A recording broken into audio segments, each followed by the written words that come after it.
Hello guys, welcome back to my YouTube channel. आज हम पढ़ेंगे चंद्रगुप्त मौर्य के बारे में, जिसका शासन 322 से 298 ईसा पूर्व के बीच माना जाता है। चंद्रगुप्त मौर्य को ग्रीक साहित्य में सेंट्रोकॉट्स या एंट्रोकॉट्स कहा गया है। स्ट्रैबो, मेगास्थनीज, एरियन और जस्टिन ने चंद्रगुप्त मौर्य को सेंट्रोकॉट्स, एपियन और प्लूटार्क ने एंड्रोकॉट्स और फिलिकॉट्स ने सेंट्रोकोटस कहा है। सर्वप्रथम विलियम जोन्स ने सेंट्रोकॉट्स की पहचान चंद्रगुप्त मौर्य से की एवं पिलीब्रोथा का समीकरण पाटलिपुत्र से किया है। पिलीब्रोथा का उल्लेख मेगास्थनीज ने किया है। पिलीब्रोथा पासे पिलीब्रोथा पासे पाटलिपुत्र। चंद्रगुप्त मौर्य ने अपने गुरु चाणक्य की सहायता से अंतिम नंद शासक धनानंद को पराजित करके मौर्य वंश की स्थापना की थी। मुद्रा राक्षस में चाणक्य की इस योजना और चंद्रगुप्त मौर्य का विशिष्ट वर्णन है। चंद्रगुप्त मौर्य को प्रथम भारतीय साम्राज्य का संस्थापक, भारत का प्रथम ऐतिहासिक सम्राट, भारतीय स्वतंत्रता संग्राम का प्रथम नायक और भारत का मुक्तिदाता कहा जाता है। विशाखदत्त की मुद्रा राक्षस में उसे वृषल अर्थात निम्न कुल का कहा गया है। वृषल निम्न कुल के व्यक्ति क्या कहते थे? वृषल। मुद्रा राक्षस में इसको बोला गया है। इस पूना ने चंद्रगुप्त मौर्य को पारसिक और ईरानी बताया है। पतंजलि के महाभाष्य में चंद्रगुप्त मौर्य की राज्यसभा का उल्लेख मिलता है। चंद्रगुप्त मौर्य के विजय अभियान में हम देखें तो मुद्रा राक्षस में वर्णन मिलता है कि चंद्रगुप्त का साम्राज्य चतुः समुद्र पर्यंत था, यानी कि समुद्र के चारों ओर था, इसलिए समुद्र पर्यंत था। प्लूटार्क एवं जस्टिन के अनुसार चंद्रगुप्त मौर्य ने संपूर्ण भारत पर अधिकार कर लिया था।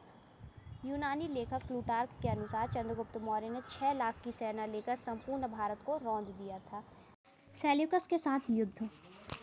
305 ईसा पूर्व में चंद्रगुप्त मौर्य ने सीरिया के ग्रीक शासक सेल्यूकस निकेटस को पराजित किया।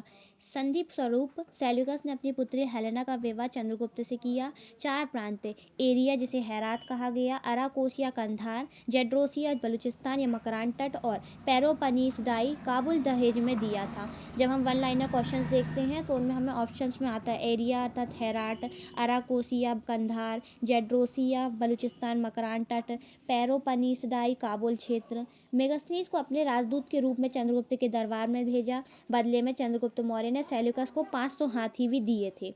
सेल्यूकस के साथ हुए चंद्रगुप्त के इस युद्ध एवं संधि का वर्णन एपियंस, स्ट्रैबो और प्लूटार्क ने किया है। चंद्रगुप्त मौर्य ने प्रारंभिक साम्राज्य विस्तार में हिमालय क्षेत्र के पर्वतक नामक शासक से सहायता ली थी। दक्षिण में उसका साम्राज्य मैसूर तक फैला हुआ था तथा अपने अंतिम समय में चंद्रगुप्त मौर्य ने जैन मुनि भद्रबाहु से दीक्षा लेकर श्रवणबेलगोला कर्नाटक में मैसूर में 298 ईसा पूर्व में संलेखन विधि यानी उपवास द्वारा देह त्याग दिया।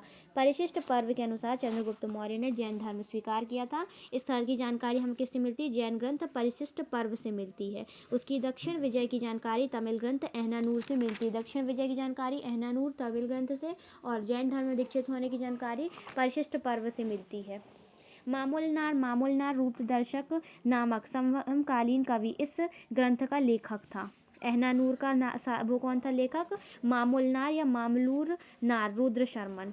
चंद्रगुप्त मौर्य के शासन के अंतिम वर्षों में मगध में 12 वर्षों तक भीषण अकाल पड़ा, जिसकी पुष्टि जैन ग्रंथों से होती है। चंद्रगुप्त मौर्य के महास्थान और सौगोरा यानी 100 बोरा में क्या रखेंगे? अनाज रखेंगे। ऐसे रिलेट कर लिए कि अकाल के समय बोरे से हमने अनाज लिया था। निपटने के प्रबंधनों के बारे में हमको प्रकाश डालते हैं। राशनिंग प्रणाली के बारे में चंद्रगुप्त मौर्य के सौराष्ट्र के गवर्नर राष्ट्रीय पुष्यमित्र वैश्य ने इतिहास प्रसिद्ध सुदर्शन झील का निर्माण करवाया था। इससे चंद्रगुप्त मौर्य के पश्चिम भारत पर प्रभाव की जानकारी मिलती है। चंद्रगुप्त मौर्य की चंद्रगुप्त सभा का प्राचीनतम अभिलेखीय साक्ष्य रुद्रदामन का जूनागढ़ अभिलेख देता है। Like, share and subscribe.